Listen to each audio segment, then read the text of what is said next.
Hello everyone, welcome to साक्षीज विद्या साधना। इस video lecture में हम पढ़ेंगे क्लास 10 जियोग्राफी का चैप्टर 3 और ये है पार्ट 3 वाटर रिसोर्सेज का। बेसिक जो भी था हमने पार्ट 1 और पार्ट 2 में बेसिक पढ़ लिया था वाटर रिसोर्सेज का, और देखा कि पहले के टाइम के लोग भी डैम्स बनाते थे, इंफ्रास्ट्रक्चर बिल्ड करते थे सो दैट वो वाटर को कंजर्व करके रख सकें। हमने डैम्स के बारे में भी पढ़ा कि डैम्स क्या होते हैं और किस तरीके से हम डैम को मल्टीपर्पज़ प्रोजेक्ट की तरह यूज़ कर सकते हैं, मतलब अलग अलग चीज़ों में काम ला सकते हैं, जैसे फॉर इरिगेशन, इलेक्ट्रिसिटी बनाने में ला सकते हैं, इस तरीके की अलग अलग चीज़ें। अब देखिए, डैम्स जितना हमारे लिए यूज़फुल होते हैं, कई बार इन डैम्स की वजह से बहुत सारी प्रॉब्लम्स भी देखने मिलती हैं, स्पेशली फॉर द इन्वायरमेंट। और इसी वजह से अलग अलग मूवमेंट्स हमें देखने को मिले हैं टाइम में, जैसे कि नर्मदा बचाओ आंदोलन एंड तहरी डैम बचाओ आंदोलन, तहरी डैम आंदोलन। Resistance to this project has primarily been due to the large scale displacement of local communities।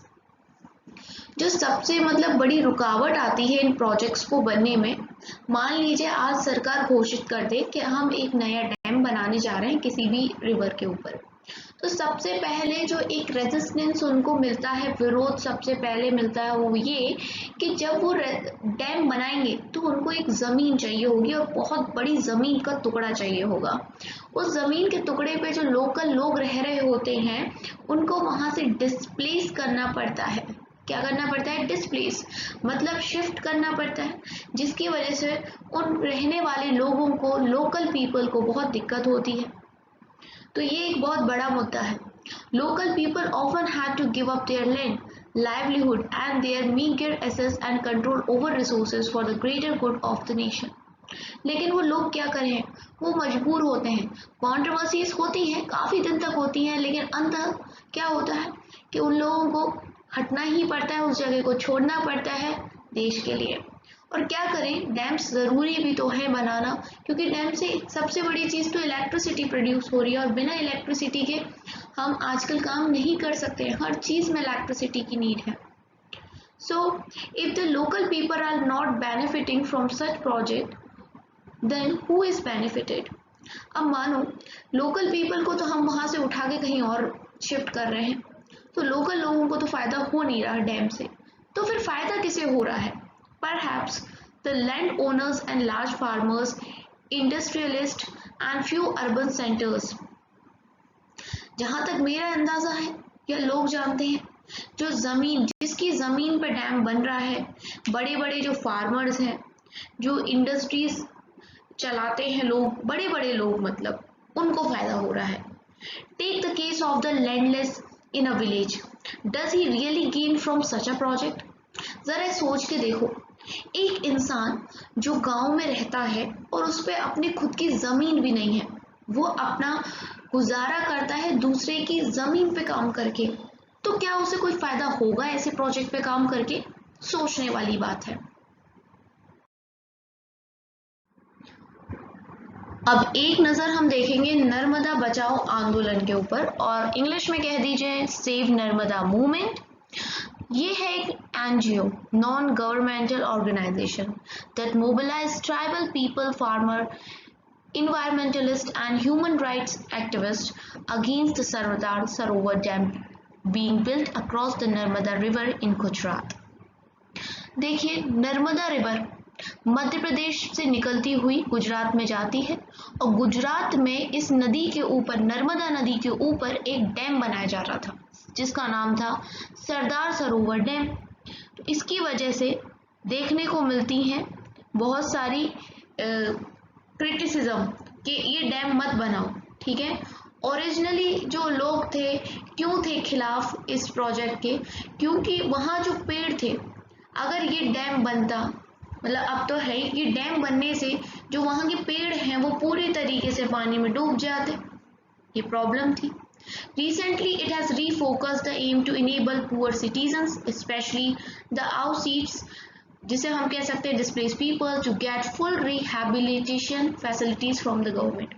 तो जब इस मूवमेंट की स्टार्टिंग हुई थी तो उनका मेन उद्देश्य था इन्वायरमेंट को लेके, उन ट्रीज को लेके जो पूरी तरीके से डैम बनने के बाद पानी में डूब जाएंगे, मतलब खराब ही हो जाने हैं, फिर तो समझ लो ट्रीज गए।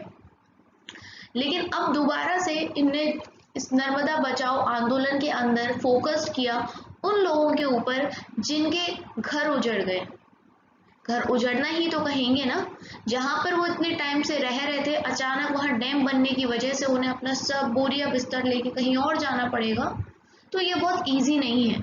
इसे ज़रा अपने ऊपर लेके देखिए। हमारे पास तो आज जॉब भी है और ठीक है हम, लेकिन जो नॉर्मल लोग रहते हैं, ट्राइबल कम्युनिटीज़ रहती हैं, इनके पास तो कुछ जॉब भी नहीं रहती है, ना ही ये हम शहरों में आके इजीली रह पाते हैं।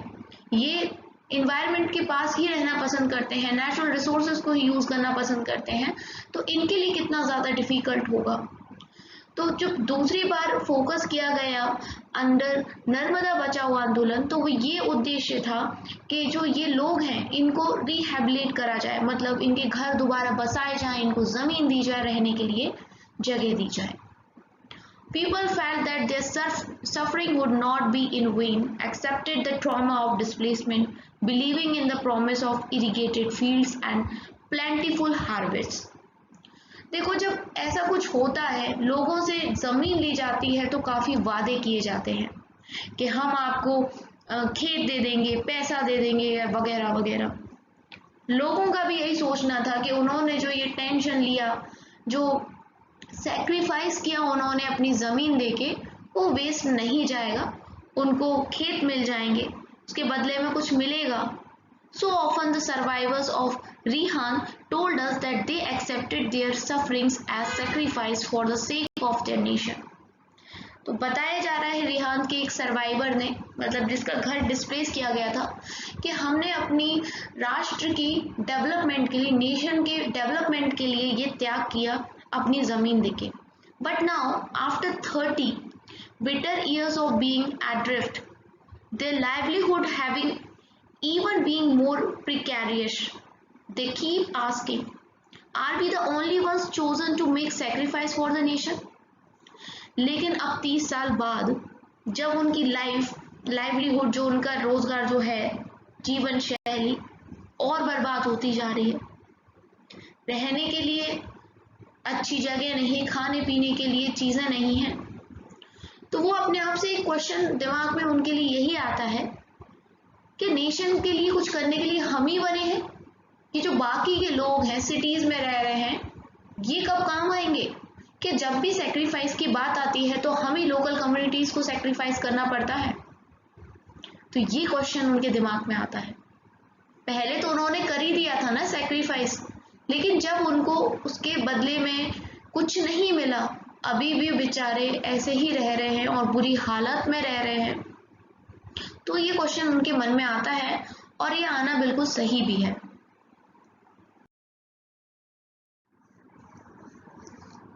Irrigation has also changed the cropping pattern of many regions, with farmers shifting to water-intensive and commercial crops. देखो, जब भी बात आती है एग्रीकल्चर की, तो इरिगेशन बहुत इम्पॉर्टेंट है। बिना इरिगेशन के एग्रीकल्चर हो नहीं सकता, ठीक है। कोई क्रॉप ऐसा होगा जिसमें ज़्यादा इरिगेशन लगेगा, कोई क्रॉप होगा जिसमें कम लगेगा पानी, लेकिन भाई इरिगेशन तो आपको करना पड़ेगा, पहली चीज़। दूसरी चीज़ ये है कि आजकल इरिगेशन के हिसाब से लोगों ने अपना क्रॉपिंग पैटर्न चेंज कर लिया है और फार्मर्स शिफ्ट हो गए हैं वाटर इंटेंसिव और कमर्शियल क्रॉप्स की तरफ, जिसकी वजह से इकोलॉजी खराब होती जा रही है। इकोलॉजी पे बहुत गंदा इफेक्ट पड़ रहा है। क्या हो रहा है इससे? जो सॉइल है वो सलाइन होती जा रही है, खारी होती जा रही है, ठीक है। At the same time, it has transformed the social landscape, that is increasing the social gap between the richer landowners and the landless poor. और इस सब की वजह से क्या हो रहा है कि एक जो सोशल गैप है ना, वो बढ़ता जा रहा है, अमीर अमीर होता जा रहा है, गरीब गरीब होता जा रहा है। As we can see, the dams did create conflicts between people wanting different uses and benefits from same water resources. जैसे कि हमने देखा है कि जब भी कभी कोई डैम बनता है तो अलग अलग लोग अलग अलग चीज़ें डिमांड करते हैं। कोई चाहता है कि उस डैम से सीधा पानी उसके खेतों तक आए क्योंकि वो एक फार्मर है, उसको एग्रीकल्चर करना है। लेकिन कोई ये चाहता है कि हम उस पानी से इलेक्ट्रिसिटी बनाएं क्योंकि मैं एक इंडस्ट्रियलिस्ट हूँ, तो मुझे पानी से ज़्यादा मुझे इलेक्ट्रिसिटी चाहिए मेरी इंडस्ट्री में। तो अलग अलग लोगों की अलग अलग डिमांड होती है और इससे कई बार कॉन्फ्लिक्ट भी हो जाती हैं। In Gujarat, the Sabarmati Basin farmers were agitated and almost caused a riot over the higher priority given to water supply in the urban areas. Same देखने मिलता है गुजरात में साबरमती बेसिन, साबरमती नदी भी है, उसके आसपास जो फार्मर्स हैं वो उनमें काफ़ी ज़्यादा गुस्सा फूट पड़ा और दंगे हो गए ये देख के कि जो पानी की सप्लाईज है वो ज़्यादातर अर्बन एरियाज में ज़्यादा की, मतलब प्रायोरिटी दे दी कि अर्बन्स में हमें पहले देना है, पर्टिकुलरली ड्यूरिंग ड्रॉट्स, और स्पेशली किस टाइम पे, जब सूखा पड़ जाए। सोचो, दंगे तो होंगे ही ना, सूखे के टाइम पर भी आपको अगर पानी ना मिले तो दंगे होना तो कन्फर्म ही है। Interstate water disputes are also becoming common with regard to sharing the cost and benefit of the multi-purpose project. और ये तो एक गुजरात के अंदर की प्रॉब्लम थी, अर्बन और रूरल डिस्प्यूट थी, लेकिन बहुत ज़्यादा ऐसी चीज़ें भी देखी गई हैं कि स्टेट्स में ही लड़ाई होती रहती है। एक स्टेट कहता है कि हमें ज़्यादा पानी चाहिए, दूसरा स्टेट कहता है कि हमें ज़्यादा पानी चाहिए। Do you know the Krishna Godavari dispute is due to the objections raised by Karnataka and Andhra Pradesh governments. क्या आप जानते हैं कि कृष्णा और गोदावरी के पानी को लेके भी डिस्प्यूट हुई थी, किनके द्वारा? आंध्र प्रदेश एंड कर्नाटका के द्वारा। It is regarding the diversion of more water at Koyna by the Maharashtra government for a multi-purpose project. इन लोगों ने क्या आरोप लगाया कि जो महाराष्ट्र है उसने पानी को डाइवर्ट किया है। This would reduce the downstream flow in their states with the adverse consequences for agriculture and industry. और महाराष्ट्र के इस तरीके से पानी को डाइवर्ट करने की वजह से कर्नाटका और आंध्र प्रदेश में पानी नहीं आ पा रहा है। तो इस तरह की डिस्प्यूट हमें बहुत ज़्यादा देखने मिलती हैं आजकल। और तो पानी की जब कमी होगी तो ये डिस्प्यूट्स और ज़्यादा बढ़ती जाएंगी, क्योंकि हर स्टेट को खेती के लिए, इंडस्ट्रीज़ के लिए और घरेलू यूज़ के लिए, छोटे मोटे हर काम के लिए पानी तो चाहिए ही ना। तो पानी पे भी अब लड़ाई होती है। एक्टिविटी में आपको यही बोला है कि आपको जो भी इंटर स्टेट्स वाटर डिस्प्यूट्स होनी है वो आपको बतानी है। ऐसे ही सेम लड़ाई तमिलनाडु केरला की भी चल रही थी। अब किस नदी के पीछे ये लड़ाई चल रही है? केरला तमिलनाडु की जो होती रहती है, बीच में कर्नाटका भी आता है, तो ये कौन सी रिवर है? कमेंट करके बताइएगा।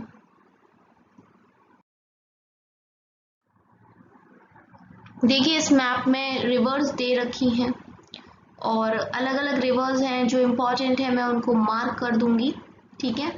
ऊपर से चलते हैं, ये रही गंगा, हियर गंगा, ठीक है। और यहाँ है ये यमुना नदी है, और इम्पोर्टेंट गोदावरी का नाम आया है आपके चैप्टर में, गोदावरी है ये, ठीक है। और ये जो आपको नागार्जुन सागर और ये दिख रहा है ये रिवर्स नहीं है, ठीक है। रिवर्स जहाँ पर आर लिख रहा है, दीज आर रिवर्स। एक ये रही कृष्णा रिवर, जो हम बात कर रहे थे कि एक डैम बना दिया है, बांध बना दिया है जिसकी वजह से दिक्कत आ रही, तो देखो वो ये है महाराष्ट्र में कोयना, अभी पढ़ेंगे ना, पढ़ा था हमने कोयना, जिसकी वजह से आंध्र प्रदेश और कर्नाटका ने बोला, ऑब्जेक्शंस उठाए कि पानी रुक गया है वगैरह वगैरह। देखिए ये है नर्मदा रिवर और उसके ऊपर बना है यहाँ सरदार सरोवर डैम नर्मदा को। तो ये जो गोला गोला है ना ये डैम है, और जो ये नदी है वहाँ आ रहा है, देखो ये है महानदी, और महानदी के ऊपर बना हुआ है हीराकुंड डैम, ठीक है। और देख लेते हैं कुछ इम्पोर्टेंट दिख जाए तो, कोयना मैंने आपको बता ही दिया कृष्णा पर, ठीक है। और ये देखो गांधी सागर, गांधी सागर डैम है ये, चंबल नदी है ये, यहाँ पर गांधी सागर डैम है। ये देखो सतलज नदी है, यहाँ भाखरा नागर डैम है, ये रहा सतलज ऐसे होके यहाँ पाकिस्तान ऐसे ऐसे होके जा रही है, तो यहाँ अपना भाखड़ा नागल डैम हो गया। इस तरीके से गोले गोले में जो आपको दिए हैं दीज आर डैम्स। यहाँ ऊपर देखो, इस गोले के अंदर यहाँ देखो टेहरी डैम आपको दिखेगा, ठीक है, ये भागीरथी के ऊपर है Tehri dam.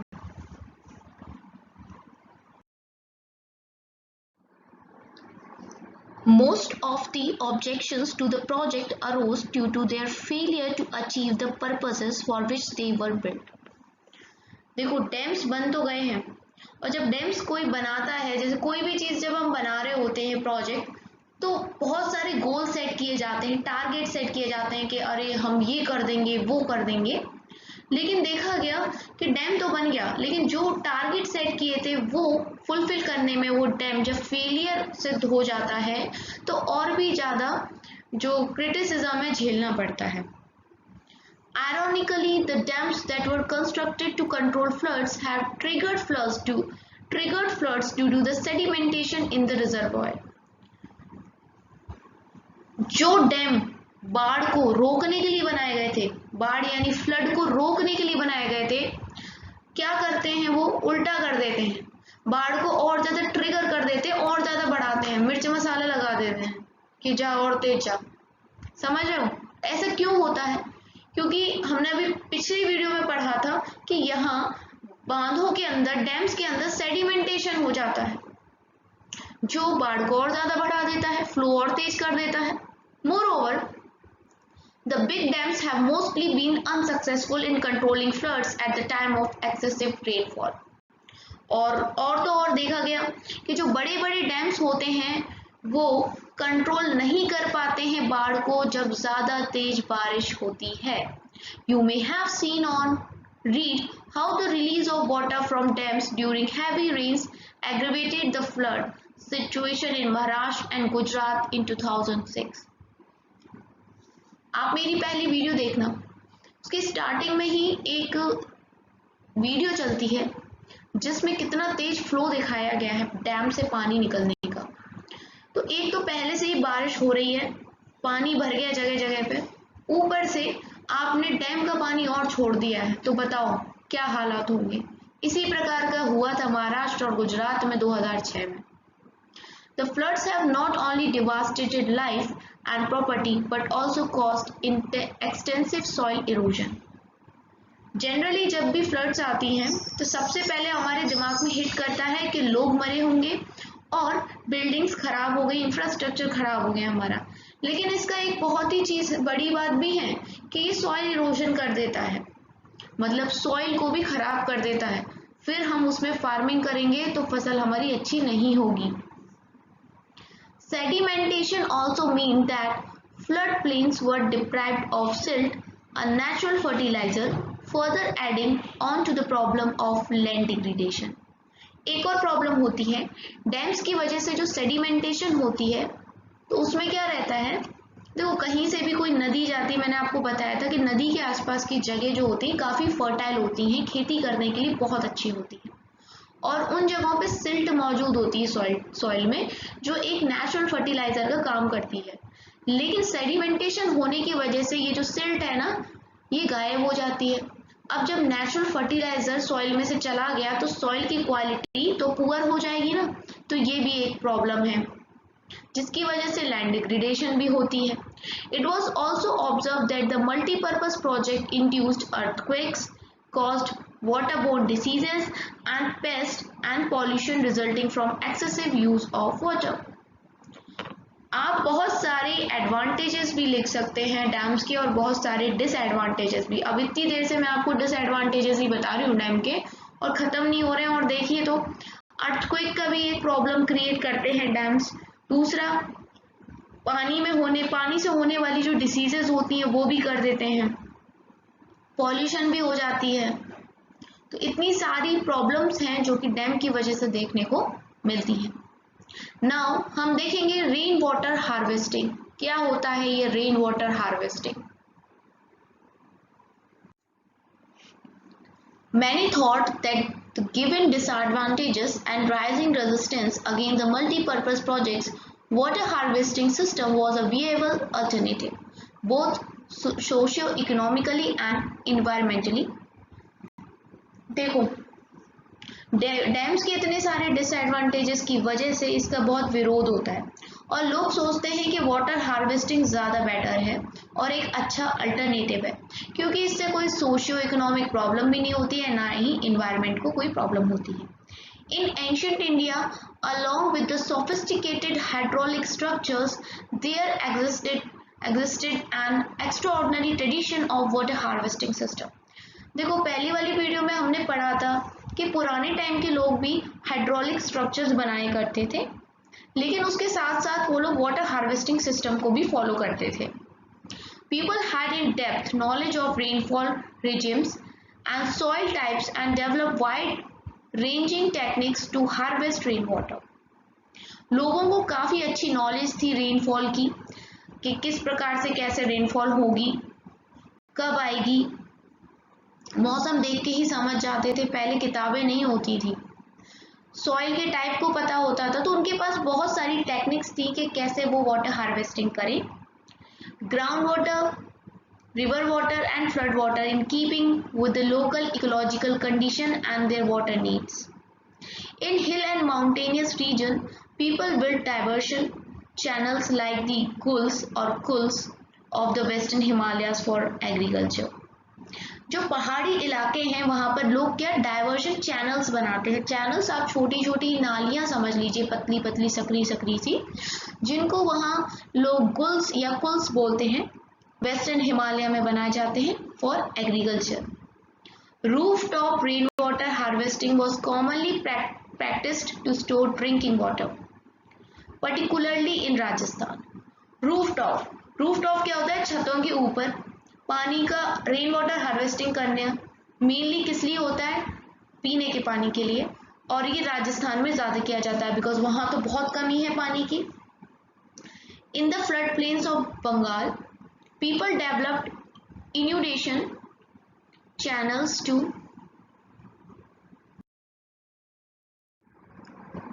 irrigate their fields. In arid and semi-arid regions, agricultural fields were converted into rain-fed storage structures that allowed the water to stand and moisten the soil, like the khadins in Jaisalmer and johats in other parts of Rajasthan. देखिए, ये जो picture दिखाई दे रही है आपको, यहाँ पर roof top से हम पानी को बचा रहे हैं, ठीक है। जो भी बारिश का पानी आ रहा है यहाँ रूफ में भी जमा हो रहा है और फिर इस चैनल के थ्रू इस तरीके से ये नीचे जाएगा और फिर हमें जहाँ भी जब भी ज़रूरत पड़े हम इस नल की मदद से भर सकते हैं। तो बोल सकते हैं रिचार्ज थ्रू हैंडपम्प, एक तरीके से रिचार्ज किया जा रहा है। और तो और जहाँ पर सूखे इलाके होते हैं वहाँ पर एग्रीकल्चर में क्या करते हैं कि जो फील्ड्स होते हैं वहाँ पर लोग फील्ड्स में ना पानी को भर लेते हैं, एक तरीके से काफ़ी देर तक पानी भरा रहता है तो वहाँ की मिट्टी काफ़ी मॉइस्चर हो जाती है, जिसको हम जैसलमेर में खादिन्स कहते हैं और दूसरे पार्ट्स में राजस्थान के जोहाट्स कहते हैं। क्योंकि जैसलमेर एक रेगिस्तान वाला इलाका है, बहुत ही कम बारिश होती है, या समझ लो ना के बराबर बारिश होती है।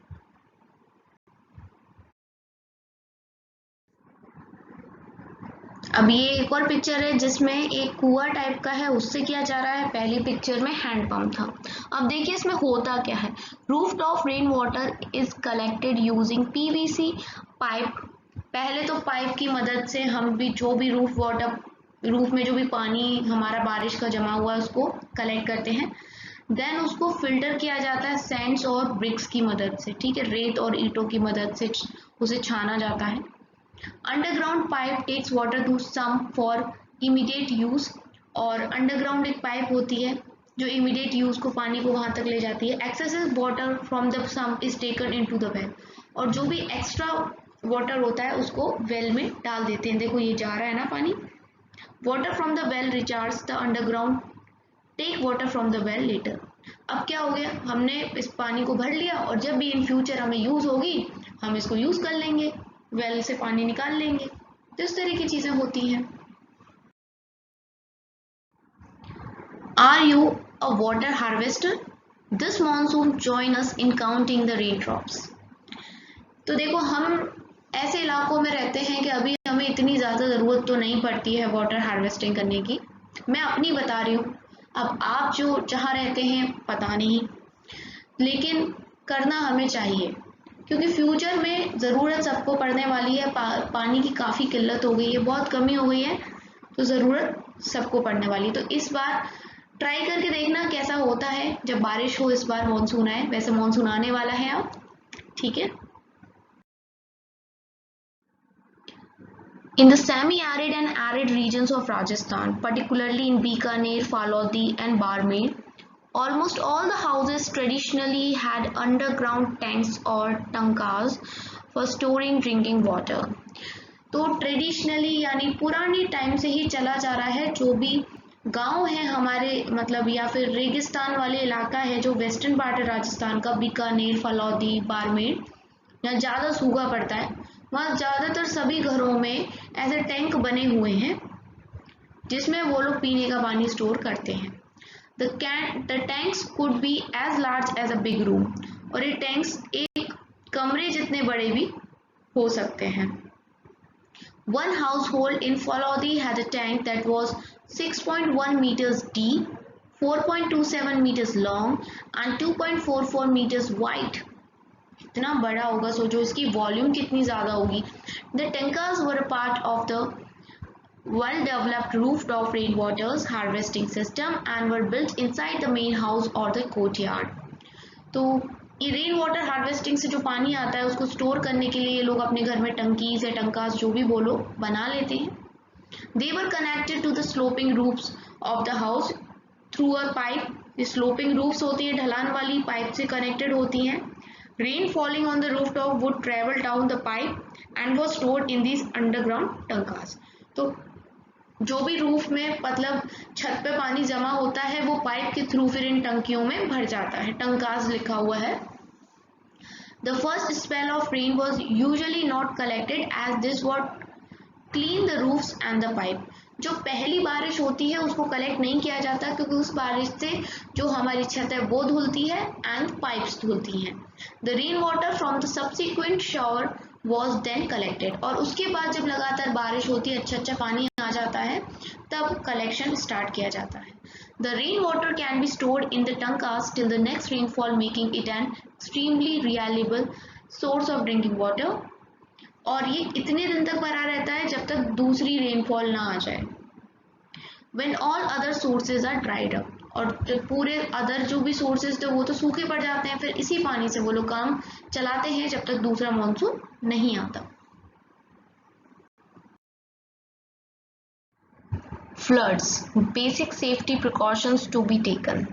तो इसमें कुछ प्रिकॉशंस बताई गई हैं जो हमें करनी चाहिए, तो इसको पढ़िएगा आप अपने फ्री टाइम में, ताकि कभी अगर फ्लड आती है तो आपको पता होना चाहिए पहले से कि आपको करना क्या है, उस टाइम आप घबराए नहीं। तो इन चीज़ों को ज़रूर पढ़िएगा, नॉलेज मिलेगी आपको।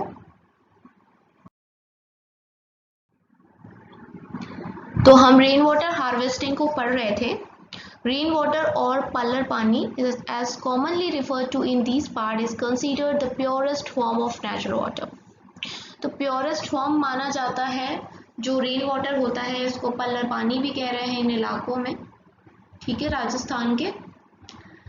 Many houses constructed underground rooms adjoining the tanka to beat the summer heat as it would keep the room cool. तो कई लोगों ने, ज़्यादातर लोग कहेंगे हम, टंका बनाए हैं।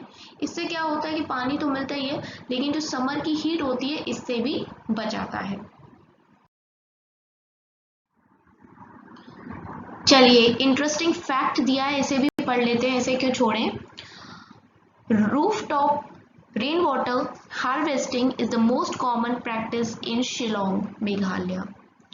शिलोंग मेघालय में भी है, जबकि शिलोंग में मतलब मेघालय में तो काफ़ी बारिश होती है लेकिन वहाँ भी करते हैं। वाओ, इंटरेस्टिंग तो लग ही रहा है स्टार्टिंग से। It is interesting because Cherrapunji and Mawsynram, situated at a distance of 55 km from Shillong, received the highest rainfall in the world. Yet the state capital Shillong faces acute shortage of water. तो ये है interesting बात कि पूरी विश्व में, world में सबसे ज़्यादा बारिश होती है मौसिनरम, चेरापूंजी, जो कि मेघालय में, मात्र 55 किलोमीटर दूरी पे शिलोंग बसा हुआ है, लेकिन फिर भी शिलोंग में शॉर्टेज है पानी की, इसलिए इनको करना पड़ता है rooftop rain water harvesting.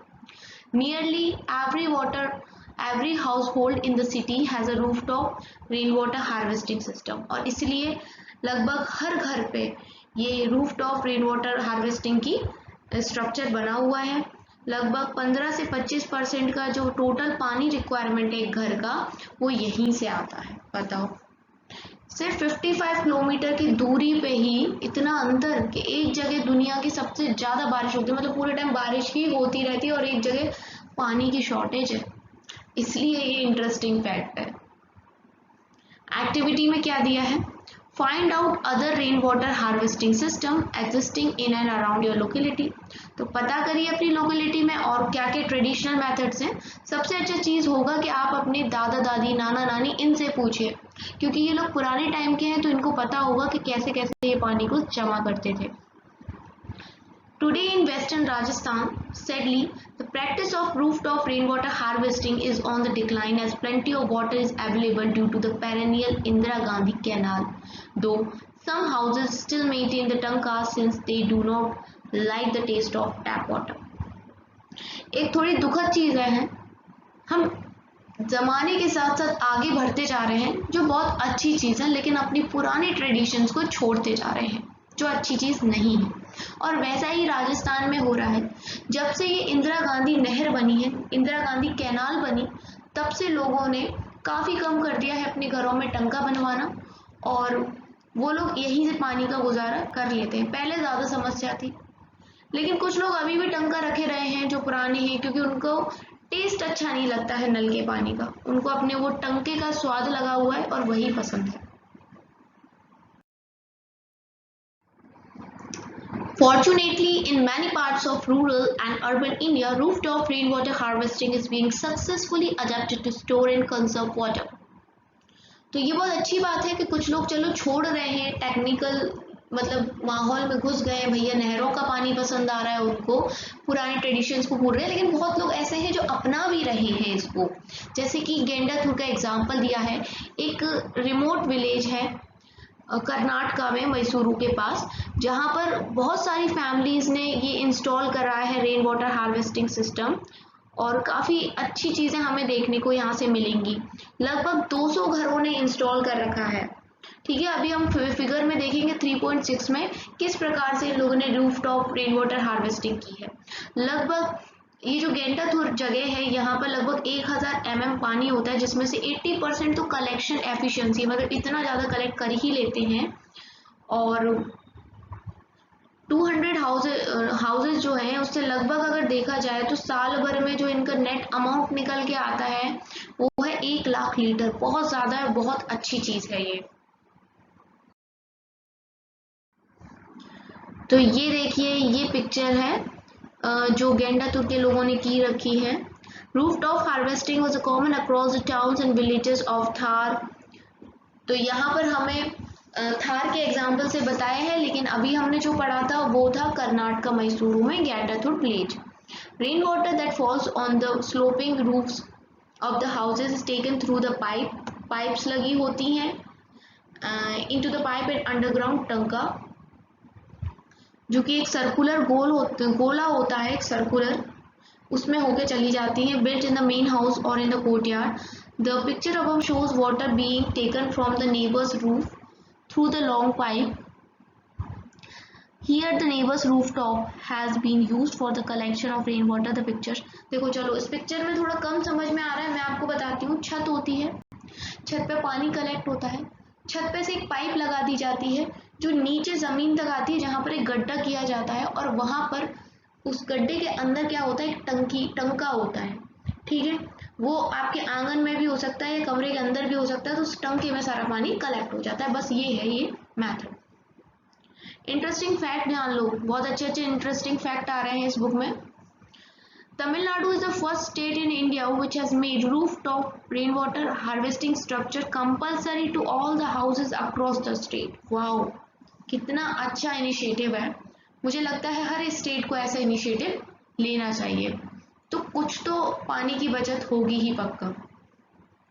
There are legal provisions to punish the defaulters, और जो इस काम को नहीं करेंगे बताओ उनको पनिशमेंट भी मिलेगी। ये ज़रूरी है, पनिशमेंट हर जगह पे देनी चाहिए लीगली, क्यों? क्योंकि जब पनिशमेंट जब तक नहीं मिलती है ना, काम करते नहीं है लोग।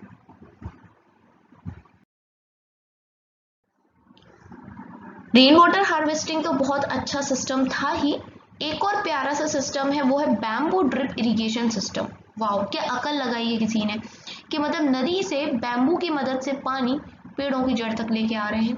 बैम्बू को कट किया है, एज अ पाइप यूज कर रहे हैं, सिस्टम बनाया है, कनेक्टिविटी दिखाई है, और जहां भी इन पाइप्स के बीच में, मतलब सॉरी, इन बैम्बू पाइप्स के बीच में रोड आ जाती है, तो वहां पर इनको थोड़ा ऊंचा उठा देते हैं, जैसा आप पिक्चर 4 में देख सकते हैं इस प्रकार से। और इन द एंड ये कहाँ जाके रुकते हैं? जहां पर हमें पानी पहुंचाना है पेड़ की जड़ में। बहुत अच्छा तरीका है, बहुत ही ज्यादा अच्छा तरीका है। तो इस चैप्टर को आपको पढ़ाने का उद्देश्य यही है, सिलेबस में देने का उद्देश्य यही है कि आप समझे पानी की कीमत, पानी बचाएं और लिमिट से यूज करें और सबको समझाएं। ठीक है, thanks for watching. Sakshi Vidya Sadhana, thank you.